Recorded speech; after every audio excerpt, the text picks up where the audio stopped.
Hi guys, it's Dyslexic Nick here, and I'm going to do a different kind of video today. Today I'm going to talk about one of my childhood favourite movies that I've been obsessed with ever since I was a little kid really, and the movie is StarChaser The Legend of Orin. Now this is a different style of video for me, so I hope you like it. I've got a lot to say about this film, some lots of interesting bits and bobs that people might enjoy, so yeah, let's get on with it.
Growing up in the 80s, everyone had like that one VHS they used to want to keep renting and renting from the store, and StarChaser was definitely that for me.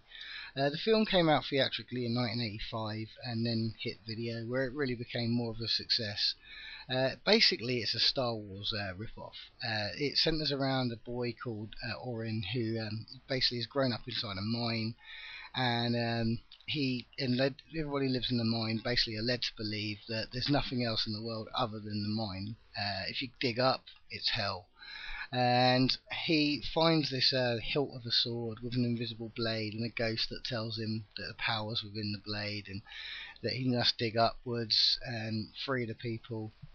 So he escapes the mines, uncovers that there is like a world above the mines, meets a smuggler called Dagobrini, who is basically a clone of Han Solo, and they go around the galaxy and so he can free the people. This film does share a lot of similarities with Star Wars. The villain of the piece, Zygon, is again a bit of a Darth Vader clone, not as blatant as Dagobrini, but still, you know, he's an evil human cyborg. There's talking robots. The ship pieces are quite similar as well, but I will go into the Star Wars similarities a little bit later in this video. The film was directed by Stephen Hahn.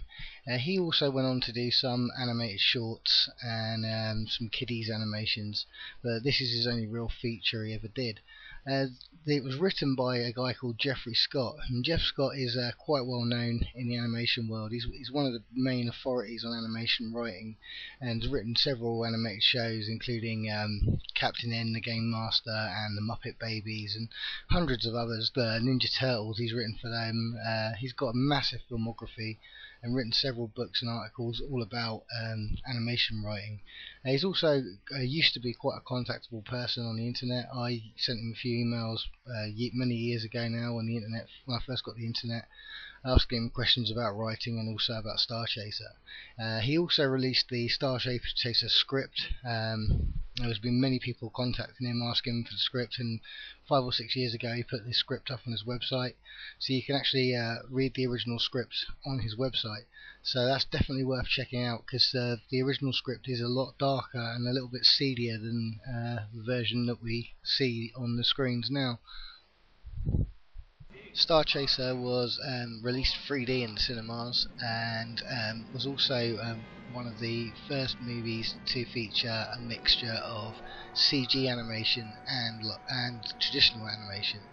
The 3D version, I believe, was only ever released, I think, in Japan on Laserdisc. Other than that, the rest of the world only saw it theatrically in 3D. It took me many years to source a 3D print of the film, which I now have, and I mean, it's quite readily available online. There are sites that do repackage DVDs, and it's got quite a nice print. You can also, I believe, you can even watch the 3D version on YouTube, but it is easy enough to find the 3D version. online. The 3D does work quite well when it wants to. I mean, like any anaglyph 3D stuff, you know, can be a bit iffy time to time, but some of the stuff with the sword and all that works quite well. So yeah, the 3D print is definitely worth checking out. Orin was voiced by an actor called Joe Colligan.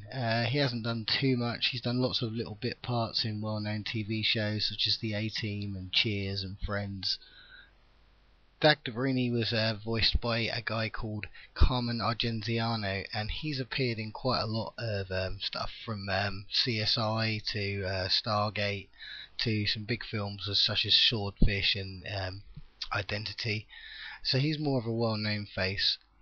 Providing the voice of Zygon was Anthony DeLonghi's. He's well known in like sort of action movies and stuff. He's appeared in quite a few action movies, done a lot of stunts and things like that. He was also Blade in the Masters of the Universe movie, which came out around a similar sort of time to this. And when he worked on that, as well as playing the character Blade, he also was the stunt double for Skeletor. As well as having a similar plot line to Star Wars, the film shows many other similarities. Obviously, I already mentioned Dag Dabrini is a Han Solo ripoff, and Zygon is very similar to Darth Vader. There's also scenes where Zygon gets his hand chopped off, much like in Star Wars. The spaceship battle at the end is much like the end of Star Wars, particularly Return of the Jedi. The computer on the spaceship, Arthur, he is very much like C-3PO. Even the marketing and the taglines, directly show that this is ripping off Star Wars. It was amazing that they didn't get sued. Really, to how close some of the similarities were. This was one of the biggest problems when the film came out. A lot of critics were just saying, well, it's just a animated Star Wars rip-off, avoid it at all costs. And it did, do it a bit of harm, I think, the way they marketed it. But again, you can't escape the fact that this definitely is a Star Wars inspired movie. But that isn't always a bad thing. In recent years, it hasn't really been the Star Wars comparisons that have done any harm to the movie. It's more that there's been some discoveries that the film is actually riddled with Scientology references. The story is loosely based on the story of Kakan, which is a title given to higher ranking people involved in Scientology.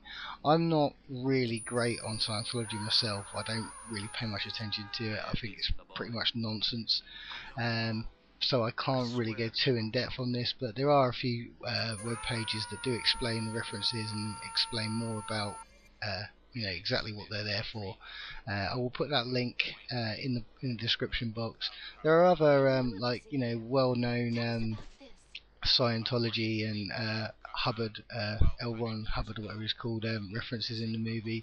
Terms like Machiavellian and meat body, and there's tons and tons of others. There's so many people have found like many references in the movie to Scientology and L. Ron Hubbard and all that nonsense.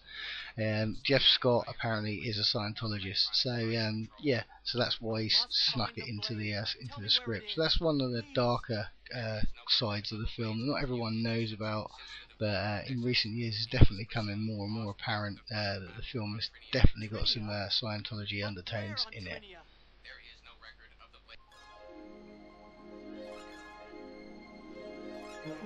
The score for the movie was composed by Andrew Belling, who also composed the score for Ralph Bakshi's Wizards, which was another sci-fi animation that came out in the 70s.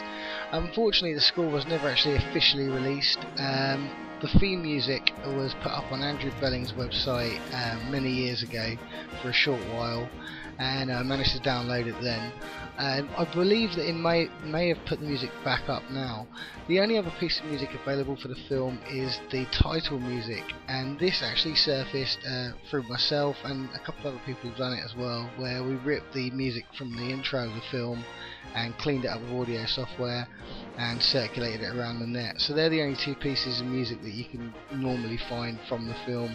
There are other bits of the score which I'd love to get my hands on, but from looking and all the years of searching and talking to people, I think that's all we've managed to find. I have put both pieces of music available on my YouTube page if you want to have a proper listen to them. The film was produced by a South Korean animation studio called Young Sung. They only got one other credit other than StarChaser, and it was released by Atlantic Releasing Corporation. The UK video release was out on EV Entertainment Video. I'm not too sure who released the American release, and the DVD release was put out a few years back now by MGM. The DVD version, however, I feel has got terrible modernised cover art. There's not much in the way of features or anything on the disc. It's pretty bare bones, but it is a DVD version of an awesome classic movie. Anyway guys, hope you enjoyed this video. I've tried to basically fit as much as I know about the film as I can into this one video. I'm sure there's bits I've forgotten or bits that I don't know, but it is a film that's very close to my heart, and I've spent many years searching the depths of the internet for as much information on this classic as I can find. So I just thought I'd like to share it with you guys. One other thing that I know I forgot to mention, Jeff Scott is actually grandson of Moe from the Three Stooges. There are probably other bits I've forgotten, but yeah, hope you enjoyed this video, and thanks for sticking through it. Bye bye.